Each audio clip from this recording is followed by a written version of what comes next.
Hello mga kababayan ko, andito na naman ako upang ipagpatuloy ang ating kwento ng buhay upang ma-share ko po sa inyo ang mga pangyayari sa buhay natin simula noon hanggang sa ngayon, mula sa lumaking bundok, lumaking mahirap at ngayon ay nandito na sa Amerika at sa awa ng Diyos, lahat ng pangarap natin ay masasabi kong naibigay na at natupad na dahil po sa Kanya yan. Ayan, lahat po yan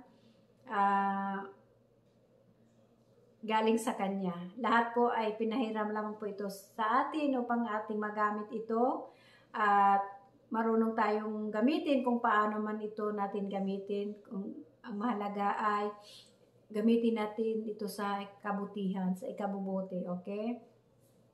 Dahil kahit anumang dami ng pera o biyaya na pinagkaloob sa atin, kung hindi naman tayo marunong magdala, kung hindi naman natin alam kung paano ito dalhin o kung paano natin ito gamitin, okay? Kaya masasabi ko lamang po, lahat ng aking pangarap na masasabi ko po ay, hindi pa pala lahat, meron pang talagang isa na lang ang nagiging pangarap ko.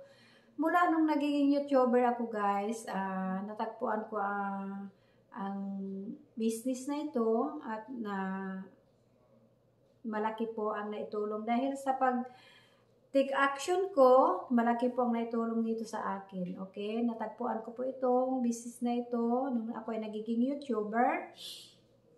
At mula nung time na yon, panahon ng pandemic, hanggang sa nakabalik na ako ng trabaho ng restaurant. Pero kahit nagtrabaho na ako sa restaurant guys, patuloy pa rin ang aking online business. Hindi ko winawala yan. Pero nung time na yon, wala pa nga akong Facebook, hindi pa ako nagpo-post sa Facebook, at wala pa akong page. Ang ginagamit ko ay YouTube. Sa YouTube muna ako nagla-live. Sa YouTube ako po-promote ng aking business. At itong last year ko lang, gi-on talaga ang aking Facebook. At gi-on ko rin ang aking page. Kasi nung time na yung naging YouTuber ako ay may page na ako. Pero is private para lang sa aking mga subscriber. Kasi meron akong nagpapalaro nga ako, namimigay ako ng cellphone load araw-araw. At doon po ang kontakan namin kung sino po yung mga nanalo. Kaya, ang masasabi ko po guys sa business na ito, na malaking tulong po ito sa akin dahil malaki po ang pagbabago ng buhay ko. Katunayan nga po ay ang unang-una ko pong kinita dito sa business na ito ay na-paid off ko po ang aking sasakyan. 3 years ko lang ang aking brand new sasakyan. 3 years ko lang binabayaran at na-paid off ko na po ito.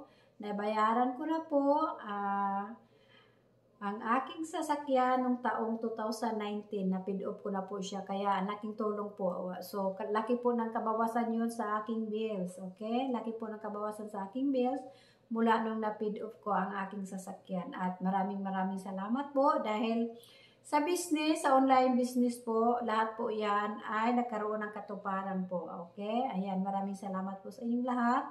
At sana po subaybayan nyo pa ang aking susunod na kwento ng buhay tungkol po sa pagka-successful po ng aking business. Kaya maraming salamat po sa inyo.